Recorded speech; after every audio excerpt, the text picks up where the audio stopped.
What is the product? How does it benefit me? Why should I trust the brand? How does it compare to other options on the market? When will it arrive if I order it today? And what if I don't like it?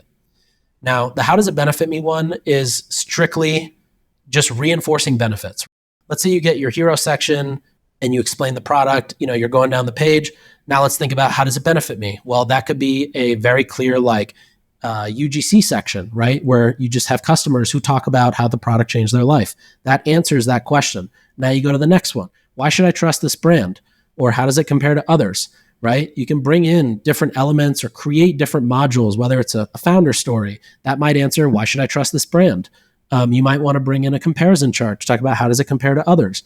You might want to bring in a returns policy or a satisfaction guarantee, or Magic Spoon has a happiness guarantee, right? And that answers the what if I don't like it. All your landing pages, and really just sales in general, is just answering these 5 questions over and over and over again. Welcome to Limited Supply, the place for refreshingly real takes on what D2C is really like.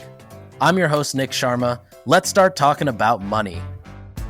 If you're a seller on Shopify, if you're a merchant on Shopify, you sell e-commerce and you use Shopify, then let me tell you about an app that you absolutely need to use. It's called AfterSell. It's the fastest growing upsell app on Shopify, and it helps you do a few different things. It helps you with post-purchase upsells. It helps you with editing your checkout and also just building an optimized cart drawer. This helps you get higher AOVs, higher UPTs, and cross-sell your products based on what your customers are shopping for. If you have someone buying a backpack on your site and you also sell luggage, you can use AfterSell to cross-sell luggage or vice versa. It's used by over 25,000 brands, including Jones Road, Hexclad, Skims, True Classic, and more. And on average, their clients see an AOV boost of up to 30%. On top of that, from your order confirmation page, you can generate revenue with AfterSell's network offers. If you want to get a demo of AfterSell, go to aftersell.com/limited. Sign up now and get AfterSell free for 60 days for limited supply listeners. Again, that's aftersell.com/limited. All right, welcome back to Limited Supply. This is season 9, episode 3. All right, I just finished recording a solo episode. It's my first solo episode, so you're going to hear me ask you for feedback throughout the episode. Please send me feedback. I crave feedback. Give me all the criticism. I want to make this the best possible thing, and I'm not afraid to be embarrassed in the process. We talked all about landing pages, advertorials, and whitelisted creator content. Everything from what CMS do I use for landing pages? How do I build an advertorial site so I don't have to pay a publisher $30,000? And where do I source creators so I don't have to pay an influencer platform $12,000 a year? I highly recommend you listen to the episode. I think that in the grand scheme of things, you should make at least $100K from this episode from implementing these tactics. If you're a larger brand, you're probably going to make $1 million. But this is stuff that should work right away. It's easy to implement. It's free to implement. Nothing you have to do here is going to cost you money.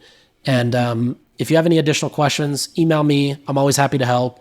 There's a bunch of you that do email me with random questions, and I love it. I love writing responses to those and providing a bunch of examples, so don't hesitate to do that. And yeah, I'm curious to see what you think. First solo episode coming right up. I'll see you right here.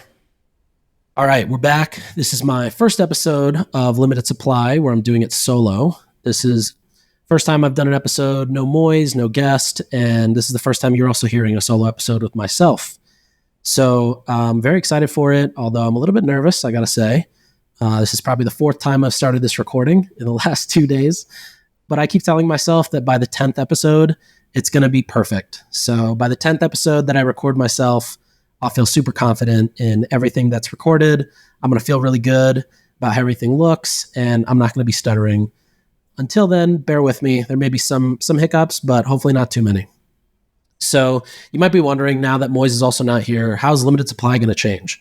Well, there's actually 2 people who work behind the scenes quite a bit on Limited Supply. There's actually 3. There's Austin, who is on our partnerships team. He's the one who sets up all of our sponsorships. Ben is our producer, and so is Tyler.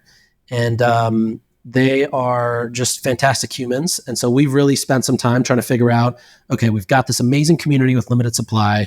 There's thousands of listeners that listen to an episode within 24 hours. We also have a crazy good engagement rate with Limited Supply, which is awesome. That means that the content we've been putting out really resonates with people. And we've also got this Slack community with about 4,000 to 5,000 people that's super active and segmented into different buckets based on how big of a brand you are. So you're not interfacing with people who are talking about things that you have no idea what they're saying. So we've got all this, and we're going to try a couple things. We're going to try some exciting episodes and masterclasses. So you kind of heard the first 2 episodes. One was Diana with Crown Affair. One was with Hexclad's founder and president, Jason and Danny. We're going to try to keep doing more of these masterclass style episodes because they work well whether you listen to it today and you want to learn about product development or brand identity or how to work with celebrities, but they also work if you listen to the episode 2 years from now. So that's one thing I'm really excited about. I also want to bring in some multiple guest episodes. So maybe do something like the Second Time Founders episode, where we get really, really successfully exited founders who are now building their second or third company. Except now, this time, they've got all the secrets as to what made the company succeed. And so I'm really curious to see and hear from them about how they're doing that. Some of these people are actually clients of ours, which is really cool because, they sold their first company for a few $100 million. Now they're launching another company. We can actually see how they think about things differently, whether that's product, whether that's distribution, whether that's capital, whether that's, working with VCs, whatever it may be. And so I'm really excited for that.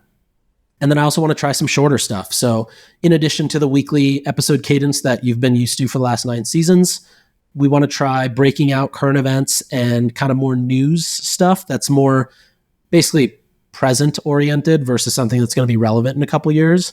So we might break out some news stuff and do that in a smaller episode, maybe like 15, 20 minutes. And then I also really want to try to get, when I think about like dream podcast guests to get on, most of them don't necessarily have an hour or 45 minutes. And a lot of times they can't just come to a studio because, that requires time before and after. There's a lot of time that goes into a podcast. And so what I want to do is try some mini episodes where we have a set of questions and it's the same set of questions. And the idea would be whether I run into somebody at the airport and I've got a mic on me, or I do a FaceTime call and we record it, to get in front of really cool, smart, innovative, on the front lines type of people, whether that's founders or celebrities or whatever it is, and just get them to do a quick 5-question episode, something that's fun and quick and doesn't take too much time. So that's what's coming up. Today's episode is actually going to be the first episode of a new format we want to try called the Tactical Foreplay. And the idea is to dive into 4 different things very tactically. So it's going to be a very dense episode. And the goal is that by the end of this, you're generating, at least 100K from the tactics that we talk about. So let's get into it. Let's talk about the foreplay of the Tactical Foreplay. So what are people mostly doing? When I tend to work with brands, or we start talking to brands that want to work with us at Sharma Brands, I always go to their website and I look at their similar web numbers. Then I look at their Wappalizer. Wappalizer is like a Chrome extension. I look at that just to see what kind of tech stack are they running, right? If they're running with heavy tech and you can see heat maps and you can see SMS and you can see loyalty program, like you can kind of understand how sophisticated they are or how long they've been around or how tactical is their team based on some of the tech they have on their site. The other thing I love doing is going straight to their ads library. And the ads library gives me a really good understanding of how sophisticated are they when it comes to thinking about messaging, angles, offers, funnels, even just like how are they presenting themselves? Are they running traffic to the homepage and a product page? Are they just using static ads? Are they innovating on different formats of ads? It just gives us a really good understanding of what they're doing. So today's Tactical Foreplay is actually going to be really focused on new customer acquisition. And I want to talk about 4 specific things, 4 specific strategies, and go super in depth, even giving you the know-how of how to do this on your own. So obviously I do it, but you don't need to hire me because I'm going to tell you exactly how to do it on your own so that you can do it for yourself or, do it for a friend. Now, as we know, the hardest thing to earn, right, is attention. This is why celebrity brands do so well. When you have a celebrity brand, let's take Gordon Ramsay, right? When Gordon Ramsay tells you about cookware, you're listening. You're bought in, you're invested. You know the Gordon Ramsay brand, right? You know what he stands for, you know what his values are. He doesn't deal with bullshit, and you know that he's not going to use bad products and that he's not going to put his name behind something that he doesn't believe in. And this is why celebrity brands do so well, because as soon as you launch, you're basically leveraging the trust that somebody has already earned, which makes it very easy, much easier for a brand who has a celebrity to sort of give that sales pitch. It's why we've talked about how Bonobos experiences a 3 to 4x AOV in retail stores versus online. It's a very similar concept, right? When somebody's walked in, they're already invested. You've already cracked that code. You've got their attention. You can actually show them, of course, in retail, they can touch and feel and try and taste the products too. But you've got that in. And a lot of what marketing is, especially when we think about direct to consumer and we're all competing for, maybe not the same customer, but a variety of the similar customer, we have to figure out what is that wedge, right? I like to think of it as, I like to think of attention as a really exclusive club in New York. And what you have to do is you have to figure out a way to get in through the back door. If you want to go through the front door, you can absolutely do that, but you're waiting in line. You got a lot of other people who are trying to get in. If you do things the very conventional way or the normal way, then you're just competing with everybody else, right? So this is why I like to do the back door. And even with the back door, it's not like you go to the back door and somebody's right there. You got to bring your own crowbar. You got to put that thing into the door and you got to find your wedge, right? So today's episode is all about finding your wedge on the acquisition side. And the stage of the brand that today's episode is relevant for is, I would say, once you've figured out product market fit and you're really looking to hit the gas pedal, that's when everything we're about to talk about today is relevant, okay? If you're just launching and you're starting to talk about advertorials, I mean, you can, but I wouldn't recommend it, right? You want to figure out your 0 to 1, you got to figure out how am I getting to 2,500 a day, 5K a day, 10K a day, right? That's the 0 to 1.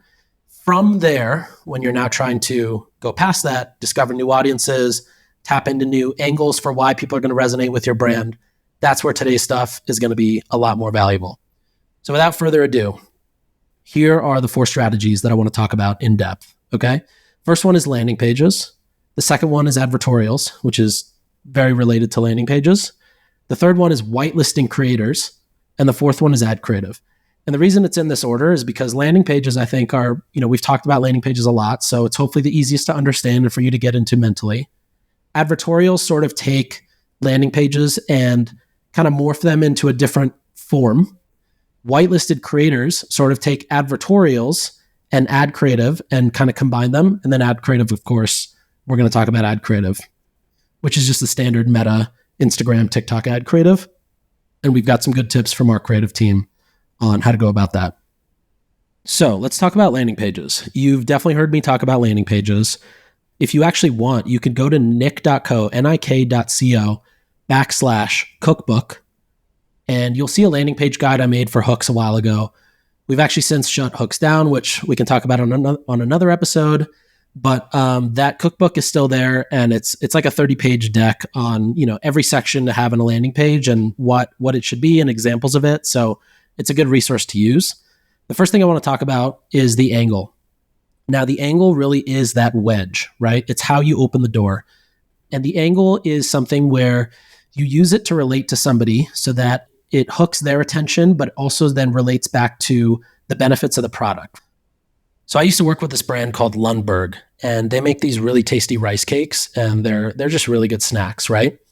They're low calorie, low sugar, maybe no sugar, light. You don't feel heavy. You don't feel bloated after eating it. And they make for a really good snack. And so when we think about the angle, right, one way to think about it is like, well, this is a low calorie snack, but that's not necessarily an angle, right? That's a value prop. It's not even a benefit. The benefit of that value prop being low calorie might be that you can eat it with no guilt, right? That's the benefit. But the angle here needs to be something that immediately relates whoever is consuming this landing page back to the product and to their own life. And so I'll give you an example. So let's say we're targeting moms and we want to get moms on board to start buying Lundberg, and whether they buy it online or they buy it in store, they put it on subscription, we need an angle. And so an angle here would be, the pre-workout snack or the after-school snack that kids love, right? Now that's a fantastic angle. And what does an angle do? An angle kind of sets up this overarching theme for what that landing page is going to be. Because even though this landing page will have all the normal sections, right? Hero section, social proof, a comparison chart, a shop section, maybe a bundle builder to build, pick your flavors or the variants you want, put it into a bundle and get a deal. everything from a copy standpoint or an illustrative or graphics or icon standpoint will still ladder back up to that angle of an after school snacks for kids that moms love. The how it works part, that might include recipes that kids love, or the comparison chart might include comparing the rice cake snack to a piece of toast with peanut butter jelly, just like comparing, you're having a bunch of empty carbs here versus a little bit more protein here without all those extra carbs. Whatever it may be, the angle sort of helps you set up what is the reason that somebody is here. And it really gets somebody to buy in more emotionally versus just being like, oh, it's a low calorie rice cake, right? That's not as exciting as, hey, I can help you get a after school snack set up for your kids. And, your kids are going to love it and you're going to love it too as a mom because of what's inside. Really, people buy into solutions, and each angle is a different way to portray a solution for the product you're selling. Now, the other thing this requires, sometimes in order to figure out what the angle is it requires some research. A lot of people tend to do research on social media, going through their own channels. What kind of DMs am I getting? They might go through customer service to see what are the most common questions that I'm getting as a brand that people have, when they're about to make a purchase. Honestly, the place I love to go, there's two places. One is Reddit, because on Reddit, people are super unfiltered. They speak as if, nobody's listening to them, nobody's watching them. And then the second one is TikTok. And TikTok is because very similarly, people are super candid on TikTok. That's kind of just the culture of TikTok, is to be super candid. Everybody knows that anything that's kind of overproduced on TikTok doesn't even work. So I love to go straight to TikTok search or Reddit and just search for what are people talking about it? How are people speaking about the brand? Are they talking about it in a way that kind of portrays it positively, negatively? Do they have questions about it? For Lundberg, for example, are there moms that talk about it? Maybe that's where I'll get the idea for the after school snack, right? And so the research part is super important and needs to get done. This is actually the piece that most brands or people who may build landing pages, they kind of forget this, right? Because you go to a landing page builder or you find a good page template that you want to use and you sort of just change the content on the page, or you try to follow this template. But unless you have an angle at the top and then the research to support that, it's just not going to hit as hard, right? You want to think of this as a very continuous red carpet experience where somebody feels like they're adding to their knowledge as they're scrolling, and it all ladders back up to that top angle. So we've talked about the angle, we've talked about research. Now, the next thing I like to make sure is every section. So I think of sections as push and pull sections. You either have a section that is pushing information to help somebody make an informed decision of whether or not they're going to make a purchase, or you have sections that are pulling for people's credit card, right? So you're either pushing information or asking for people to whip out their credit card. And I like to either have it where you have back-to-back sections pushing information, or you have alternating push and pull. You never want two pull sections back to back because that gets needy. It gets, nobody wants a needy person. Nobody likes needy people. And so you want to have the alternating, of course, with CTAs throughout. As far as length goes, I'm all about at least 8 to 10 sections on a page. You can definitely have more. I don't actually think there is a downside to having more. Some people have said that there is a downside to long landing pages. I don't believe so, because in my mind, if I've got CTAs on a landing page, this person can leave whenever they want to, right? I don't need them to read till the end. As soon as they feel like they have the information they need to decide whether they do want to make a purchase or whether the product is not for them, they should either click the CTA and go to checkout, or they can bounce. But if they feel like they don't have enough information, then they have the luxury of continuing to scroll if you've got a page that's, 15 to 20 sections. And essentially, you might be thinking, okay, 10 sections, sure. I can do a hero section. I can get some information sections, comparison chart, social proof, etc. How do I get to 15 or 20? Well, the reality is obviously there are different sections you can add, like the ones I just mentioned. And those are kind of the obvious ones. But just think about answering these 5 questions over and over and over again, okay? The questions are, the first one is, what is the product? Just very simply, what is the product? Is it a hydration mix? Is it a anti-aging supplement? Is it a hair loss treatment solution? Just making it very basic. And again, I think all copy on a landing page needs to speak to a 5th grader, because you can't expect people, you're out here on Facebook running ads, inviting people to your page. You've got to do all the work for them. You cannot expect somebody else to do any work in order to contribute, to take money out of their savings account and give it to you. If you're asking somebody to take money out of their pocket and give it to you, you have to answer everything for them. I always say a landing page needs to feel like a red carpet that Kim K is walking on, and you need to be her assistant as the brand, right? As she's walking that red carpet, any question she has needs to be proactively answered.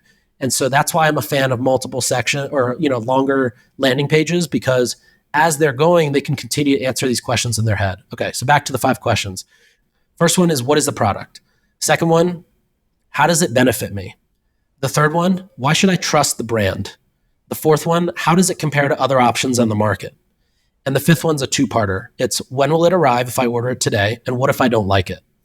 Now, the how does it benefit me one is strictly just reinforcing benefits, right? So let's say you get your hero section and you explain the product, you're going down the page. Now let's think about, how does it benefit me? Well, that could be a very clear UGC section, right? Where you just have customers who talk about how the product changed their life. That answers that question. Now you go to the next one. Why should I trust this brand? Or how does it compare to others, right? You can bring in different elements or create different modules, whether it's a founder story. That might answer, why should I trust this brand? You might want to bring in a comparison chart to talk about how does it compare to others. You might want to bring in a returns policy or a satisfaction guarantee, or Magic Spoon has a happiness guarantee, right? And that answers the what if I don't like it. All your landing pages, and really just sales in general, right, is just answering these 5 questions over and over and over again. Regardless of the type of the landing page you use, whether you're using a page that's just focused on a single product or a bundle, like a hero product or a hero bundle lander, whether you're doing something like a build your own bundle lander, whether it's a listicle, whether it's a comparical, whether it's a click-through style page that goes into a quiz, regardless of any of that, you want to make sure that you're doing all of these, right? The angle, the research, the sections, and you're having these 5 questions that you're answering over and over and over again. Okay, now the last thing about landing pages that I want to touch on is the software or the CMS that you use to build landing pages. There are so many companies that have come to market that build pages. They're page builders. They may be headless page builders. They may be in Shopify page builders. Like I said, I started a company called Hooks. We built landing pages as a service. We've tested every possible CMS under the sun. And I'll tell you what, here's the truth. You don't need anything super fancy. Okay, you don't need anything that's going to charge you a percent of spend, a percent of usage, a percent of traffic you get, or any sort of scaled pricing. You should use something like Unbounce if you don't have Shopify. If you have Shopify and you have a development team or access to a developer, you should actually build in Shopify. Shopify 2.0 is very modular. So if you build something for a landing page in Shopify 2.0 and it works, right? You see that from a heat map that the engagement rate's really high, or people are clicking there, or people are slowing down, spending a lot of time in this new section that you built. You can actually take that and put it into any other page on the site, which is why I'm a big fan of using Shopify. If you have Shopify, you don't have Shopify developers, then I'd recommend you use Replo. And the reason is that Replo is super easy to use. It lives within Shopify. You don't have an issue of subdomains with pixels that are now cross-tracking across domains. And it's just a very easy thing to use. They've also got great support. So that is what I would recommend from a landing page standpoint. Make it very simple, have an angle, have some good research, make sure you're answering the 5 questions. What is the product? How does it benefit me? Why should I trust the brand? How does it compare to others? And when will it arrive? And what if I don't like it? And then make sure you're using the push and pull mentality and you have a good CMS to build the landing pages. Have you ever wondered how brands like Jones Road and Hexclad are optimizing their customer journeys by increasing AOV and post-purchase upsells? Well, they all use AfterSell. AfterSell is used by over 25,000 brands and has been shown to boost your AOV by up to 30%. Not only that, but they also have a proprietary network offers feature that has generated tons of net revenue for brands like Perry Ellis, True Classic, and American Eagle. This allows you to drive sales on your own site and add additional revenue through showing ads in your post-purchase funnel. If you're interested to learn more, get a demo at aftersell.com/limited. Sign up now and get 60 days of AfterSell free for limited supply listeners. Once again, that's aftersell.com/limited. Okay, so now I want to talk advertorials. Advertorials are, think of them as an editorial piece of content. So long form article, think of written by a publisher, internet publisher, media company, but it's secretly an ad. And you see a lot of this with like Refinery 29, they might talk about some big product that just launched in Sephora. It tends to be something that traditionally media companies have always done to drive in-store traffic, because what they do is arbitrage impressions and the cost of impressions against, let's say a $50,000 article for this big publisher name, and you're really buying the cosign and some guaranteed number of impressions. When I joined this company, Hint, about 8 years ago, I thought, okay, prior to joining Hint, I was at an ad tech company, and all I was doing was actually doing display arbitrage for internet publishers that were, you've seen those ads at Taboola at the bottom that's like, you won't believe what this celebrity looks like 27 years later, right? And so it's that kind of content that I was running traffic to, but I got really good at understanding how to drive really efficient traffic, and also what gets people to stay and what gets people to engage and what gets people to click. And for the record, it's not clickbait. It's not considered clickbait if you actually deliver on what it is that people are clicking for. So I want to make sure that's clear here too. But going back to advertorials. So when I joined Hint, they were running ads. It was very standard. Buy 2 cases of water. You get a still watermelon and a sparkling watermelon, save 20%. And it was doing fine, but it wasn't working super well. And whenever I think about ads that work super well, they kind of get a life of their own beyond just what you're pushing from a paid standpoint, meaning that they should have their own shares or their own repostings or their own, just a bunch of comments, or people want to take that piece of content and send it elsewhere. That to me is what a good ad is. It's something that people actually see and then decide, actually, this is so good, I need to share it elsewhere.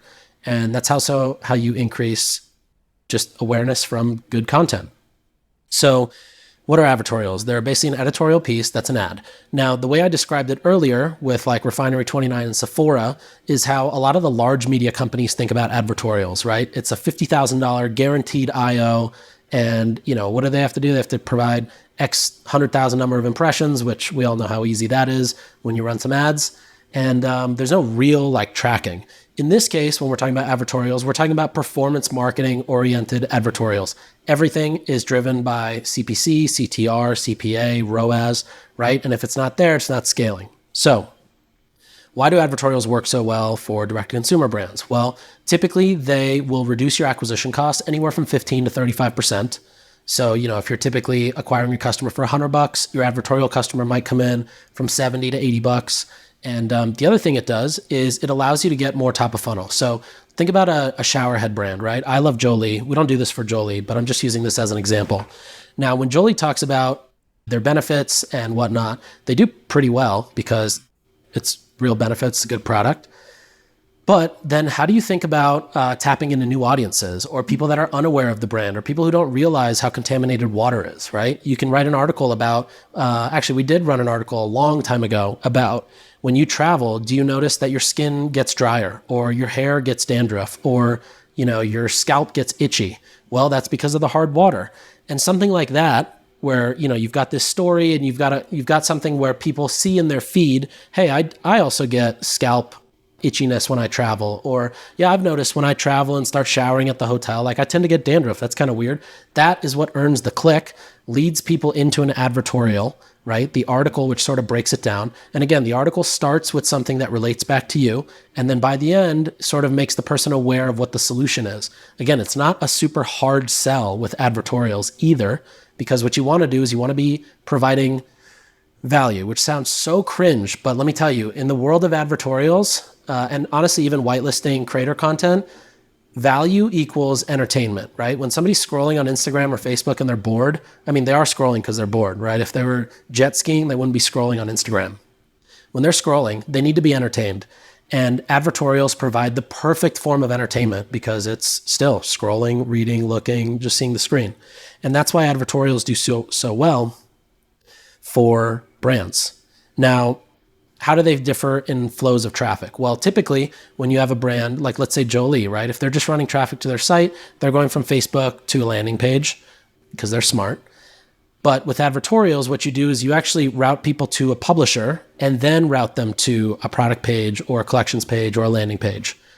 And what that does is it gives you this kind of advertorial space as a in-between to qualify traffic that goes through, but also just gives you the opportunity to educate them more, get them more excited, get them to want the product more. And that's why advertorials work really, really well for products that are high AOV, high barrier to entry. They maybe require a 10-minute onboarding quiz to understand what type of shampoo that you're supposed to get, or the custom formulation for your dog's food, right? These types of things do really well with advertorials because as somebody is reading it and relating to the content and saying, oh, I've also been thinking about the dangers of just feeding my dog kibble versus fresh food. Just an example. Now in their head, they're thinking, okay, now my intent for when I click through to, Ollie to then decide which exact dog food I'm going to get, or the onboarding quiz to submit into Ollie, the intent is much higher. So the completion rate is much higher. The conversion rate, if you're just selling, a standard product, is also much higher. But it also works really well because let's say you're selling a $3,000 mattress that is, a great product. You can use the real estate of an advertorial, right? You can use this article as a means to educate people as to why it's something that's going to be beneficial to them. Think of it as another way of doing like performance PR, right? This is essentially running a PR campaign, except it's very targeted. You control the messaging, you control the story, and it's exactly what you want it to say. And obviously you can't be lying, but you can sort of control what to do. So now let's talk about what are the types of stories that do really well on advertorials. There's a few that do super well. One is a listicle, and this is your standard 5 reasons why, home chefs are switching to caraway, right? It's a very standard, very easy to understand kind of listicle, but again, it's disguised into an article. So you've still got your beautiful photography, or maybe just, UGC style photography. Sometimes that does well in advertorials. But you've also got these 5 reasons. You've got, things in between. It still looks and feels like an editorial piece. The second one is a founder story. So if you've got a good founding story as to why the brand was started, why the product was started, why it was created, what kind of catastrophic event led to the founder then realizing that he needs to make this product, those do really well because a lot of times founding stories are quite relatable and a lot of people can relate to a good founding story. Maybe they have the same type of problem or they experienced a very similar thing. And then the last one is something that's culturally relevant. And this is something like, I tried the shower head that I see all over TikTok, and here's what I really thought. And the idea is, okay, you're going after somebody who, in this case specifically, it's going after people who have clearly seen a Jolie ad and are now then clicking it because they're like, well, I've seen it also everywhere, and I don't actually know if it works really well or how it works. And so I'm going to click that and read it and see what their experience is. These 3 formats are great formats to start testing advertorials. I also recommend if you end up working with an external publisher, definitely try to take one of these 3. These are the 3 that I kind of reserve for when we need to hit a home run out the gate. It's usually one of these 3, ideally all 3, and you put them up and test them. And then you can kind of understand what sort of format works best for the level of awareness your product or brand has in the market, and then go from there and double down on what works. Now, I said external publisher, and you might be thinking, well, where do I go for this, right? You can certainly go out to large name media companies. I've spent hundreds of thousands of dollars on huge media companies, BuzzFeed, Refinery, Complex, etc. Let me tell you a secret. It does not matter what domain is hosting your article, okay? Like I said, I've spent tons of money trying to get on the biggest logos, the best publisher sites, the ones that everybody recognizes, but it's not necessary. All you need is a clean and easy to read website, a site that loads fast, because again, you got to account for load speed, and you just need content that's easy to understand. I always do 5th grade reading level, no big words. Don't expect people to understand these crazy jargon that you have or that from your own industry or just working on the brand every day. Make things very simple. Make it a story, almost as if you're telling a story at dinner. Trying to pitch your product is how an advertorial should kind of come off. Don't let media companies change that too much because that's when they just don't perform. And especially if you're working with an external company, you're going to pay a few $1,000s and just not be happy with the results. Now, I told you at the beginning that I'm going to help you make an extra $100,000. And that also means not spending money to make that. So here's how I would go about creating your own advertorial site if you want to do this on your own. All right. First off, you need hosting. So with WordPress, you need to set up your hosting. You can do that with GoDaddy or you can do it with WP Engine. I recommend GoDaddy because it's easier to get started. Once you get to, some of our sites now have millions of sessions per month. So we're on WP Engine because we have extra server space, but just start with GoDaddy.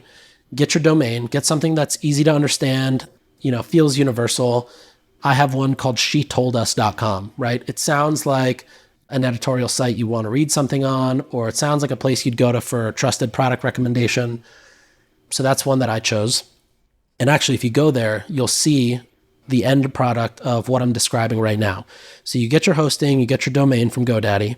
Then you go to ThemeForest. That's themeforest.net.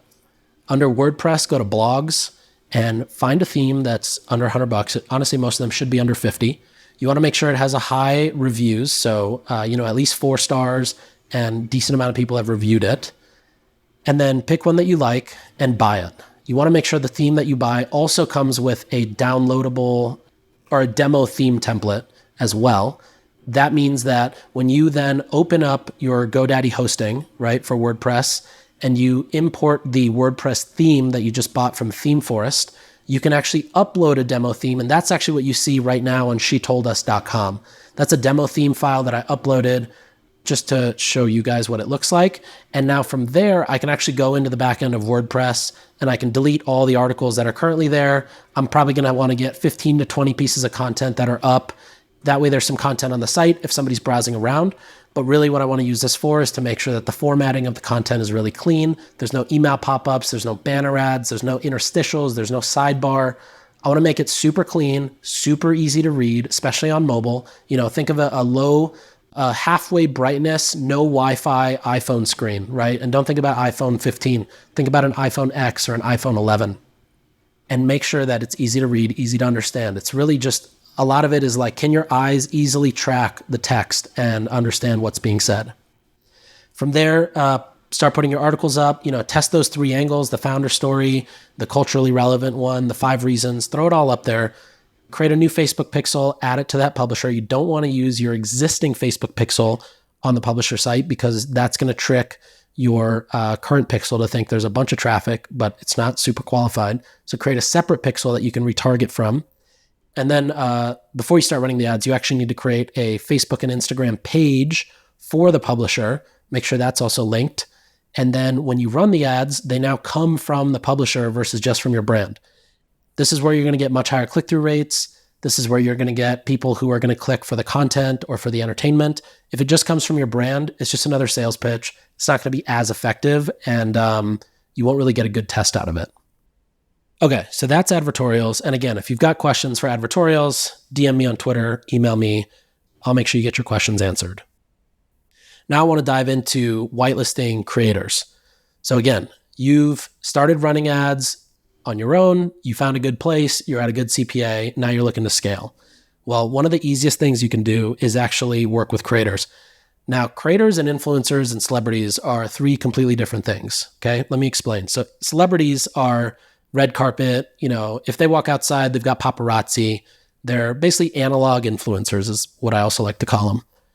They are, they've been around, they've good name recognition, but they're not always the best with driving direct sales, right? So I'm not a huge fan of always using celebrities. Obviously, we work with celebrity brands and those have been successful, but I've also worked with celebrity brands that are not successful. And the reason is actually the biggest differentiator is that the celebrities, if they're native to creating content, meaning they feel comfortable whipping their phone out and recording a video and talking directly to a camera, and they can do that on the fly, whenever they want, whenever they need to, those are actually the ones that tend to do really well. The ones that don't are ones where they sort of expect to have a photo shoot set up anytime they need to contribute to the brand, or, they've got their 4 agents involved. Those are not necessarily successful ones. So that's celebrities. There's influencers, which I think of as more just digital celebrities. They're people who have built an audience by creating the content that they create, right? Celebrities tend to they've built an audience because of they played a fictional character in a movie, or they played a fictional character in a TV show, or they're known for one thing, but that's not the reason they have their following. If that makes sense to you as I talk about it with influencers, right? Like Emma Chamberlain has a following because of the YouTube content she creates, or Mr. Beast, same thing, or whoever, podcasters too. Podcasters have an audience because of the stuff they're constantly putting out, right? It's like a single subject matter in which their audience knows them by, versus celebrities is like, yeah, I like them as an actor, but they've played 27 different roles, so I don't really know what they stand for, right? There's values and things they stand for. that come through on the influencer side that don't come through on the celebrity side. And by the way, influencers, celebrities, they both have followings. Creator side is you're not really working with them for their following or for their reach. You're more so working with them for the purpose of the content that they create. A lot of times you can find content creators that are really good at creating content. They just don't have their own following. They might be really good at speaking to a camera and knowing how to communicate something or talk about how a product is different, but they're not necessarily, structured and building an audience and all of those things, which is totally fine. We want to work with them for the content that they create and for the things that we can do with their content. You usually work with creators for three possible reasons, right? And influencers too. One is for the content they create. One is for the reach that they can generate. So, as soon as they create something, they put it out and reaches a bunch of people. And then the third one is for the cosign. So let's say you've got, let's take Sammy Clark. She's a fitness influencer out of LA. If she promotes a product, you can almost guarantee it's got no bad ingredients, no colors, no dyes, things like that, because her audience knows that she vets everything for a certain checklist of things before she decides to work with a brand or present it to them. And so a cosign is also a huge deal depending on who the influencer is. It works really well in the wellness space. Previously, I've done it a bunch with like SoulCycle instructors too, right? Because they're always working out. So they've got that cosign from a fitness standpoint. But whatever it is, creators, I'm a huge fan of working with them. And then, of course, whitelisting their content. The benefits of using creators is that on average, you can probably expect your CPC to go down anywhere from 30 to 60%, especially if they're verified. You're definitely getting more towards that 50 to 60%. It helps act as that wedge, again, going back to earlier in the episode when I talked about getting in through the back door, right? If you're a brand being like, I've got another billboard in your feed, that's one thing. But if you've got a creator who's sort of unboxing something and talking about how her new shower routine is different, or when she travels and she uses Cadence products, her packing routine is different. Those are just different ways to cut through the feed and be, still drive value and entertainment, but also convey the importance of the products or how they work or how it benefits them or how it compares to things they might have used in the past. This is why creators are so good. And it's coming from their handle. So, nobody sees it and immediately thinks, I don't need another billboard in my feed. They're usually down to watch it, and they tend to get higher completion rates. It also gives the brand a sense of approachability and also just a sense of community, that there are people who are talking about the product versus just the brand going out and saying, we are the best, you have to try us, you have to trust us, and I bet that you're going to love it, right? Because that's not that believable. So how do you source these creators to use them in ads? Well, a couple ways. One, personally, I'm a fan of just going to TikTok. And let's say I'm looking for creators for Jolie. I'm just going to go to TikTok. I'm going to search hair wellness before and after, or skincare, get ready with me. I'm just going to find people who are really good at creating engaging content by searching for things that are within their realm. And then I'm just going to reach out to them. I'm going to DM them on TikTok maybe. Sometimes you can't do that. They have an Instagram link in their bio. You can DM them on Instagram. If they don't have an email in their TikTok bio, then you can actually go to Instagram. A lot of times they definitely have an email in their Instagram bio. And just send them an email and just say, hey, this is what we're trying to do. This is our brand. If you're interested, we'd love to send you product to sample it. And if you like the product, we'd love to work together. That is probably the best way to do it. You absolutely can use platforms to do this. But honestly, for your first set of creators, I'd recommend just doing this manually. Personally, I'm also a fan of finding creators that you can scale with and continue to grow with versus just creators where you find them once through a platform and then you work with them once or twice. And then the goal is, we're done working with you, apply to the next campaign. I'm not a huge fan of that. I'm more of a fan of let's find a handful of creators. Let's work with them. Let's see who does well. Let's see who we like working with. And then how do we find the ones that we really like and just continue to double down and build that relationship with them.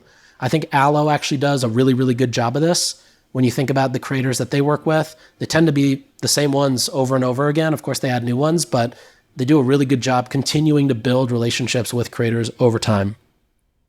Now, when it comes to making sure creators are speaking properly or properly talking about the brand in the way that you want or the product or pitching it right, here's what I like to do. So there's either two ways to do it. If the creator has used the product, loves the product, and has been using it for a while, then you could just kind of let them do whatever they want. Let them know what the end goal is or the purpose is for the content, and just be like, hey, you create a piece of content, you know what the goal is, right? And the goal that you tell them shouldn't just be sales, because if this is running as an ad, the goal is actually a click, or the goal is to get somebody interested in the product, right? It's not necessarily to sell within the ad. So you could do that. I've done that before, and it works. When it works extremely well. When it doesn't, it could be kind of, sometimes you're like, damn, I really should have just put together a brief because that was an expensive collaboration. The other way to do it, which I think just comes out a lot with much more consistent results, is you actually write out a brief. So you write a full brief, hey, this is the emotion that we want the person on the other side of the screen to experience. This is the action we need them to take. It's clicking the video because they're interested. It's getting interested in the product. Maybe if it's for a brand that's selling in retail, it's just walking away knowing, X, Y, and Z benefits, so that when they go into Safeway or Costco and they see the product, they remember that, right? So making sure the sound bites are clear. But you give them a brief. It's got that at the top, and then you've got your angles. So you can just script out what the angles are. You can script out all the meat in the middle, and then of course script out a few different call to actions. I'm a fan of having like 3 to 5 for each, because that gives your video editor the opportunity to then make, 15 or 20 videos out of it and properly test in more of a performance-oriented manner which hooks work best, which end card works best, which meat of the video works best. And you can then decide how to then go about it, and also decide, like, for future creator collaborations, you now know which angles work best when it comes from a creator or for different audiences you're trying to target. When it comes to editing, you want to make sure that you edit this in a way that doesn't feel like it's overproduced. I'm a fan of using captions or fonts for captions that are native to TikTok, Facebook, Instagram, etc. You don't want to have like crazy branded captions and a bunch of animations and a bunch of things flying in and out and changing the thing to show B-roll. You definitely can, but like, don't overdo it, because the goal is to have something that feels contextually native to the feed, whether it's the advertorials or whether it's the creator content. It needs to be something that feels contextually native to the feed, and that's why they perform well. That's why their CPMs are a little bit lower. That's why the click-through rates are a little bit higher, because it feels contextually native versus feeling like just another billboard in the middle of your feed. Now, the last thing I'll say is you don't necessarily need somebody who is a content creator to be a creator. There's a bunch of brands that we've worked with where their founder tends to be the creator. In fact, we just did something with a brand and we had the founder create a lot of the ads. We just gave her a script of what to say. We chopped it up in the right ways and it performed. It was the best ads they've ever run. So you can just have the founders do it. If you have a good social media person, you can have them do it. If you're listening to this, you work at the brand, you do something, you can do it.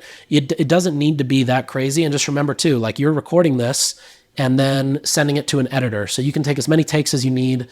But what I will say is, once you figure out a way to keep pumping out content like this, and obviously the most scalable way is to either have a creator on retainer or somebody internally who's really good at this, it makes it very easy to continue to acquire customers. And also just launch, you have a promo coming up. Okay, we can get UGC style ads or creator style ads for a promo. We have a new product launch coming up. We can do the same thing. We have a partnership that we're doing. We can do the same thing. It just makes you more versatile and agile, which obviously is a marketer's dream. Okay, so I just checked the time. We are running way over on this episode. So what I'm going to do is I'm going to save the ad creative portion for another episode. It's about 15 super tactical tips on how to think about ads. And we're going to save that for another episode. Maybe we'll call this the tactical trio instead of the tactical foreplay. And let me know how you like the episode. Email me, n@sharma.com, DM me on Twitter, Mr. Sharma. Leave a comment in the podcast reviews. I'm very curious to see what you thought.